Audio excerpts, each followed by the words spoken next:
ഇസ്ലാമിൽ വെള്ളിയാഴ്ചക്ക് എന്താണ് ഇത്ര പ്രത്യേകത പറഞ്ഞുതരാം. 1.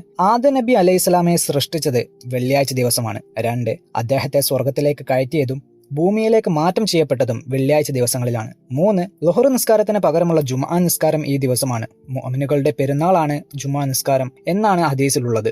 4.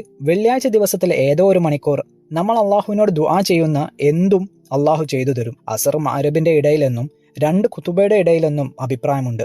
5. ഖിയാമത്ത് നാൾ സംഭവിക്കുകയും അത് കഴിഞ്ഞ് ഉയർത്തെഴുന്നേൽക്കുകയും വിചാരണ ചെയ്യപ്പെടലുമെല്ലാം വെള്ളിയാഴ്ചകളിൽ സംഭവിക്കുന്നതാണ്.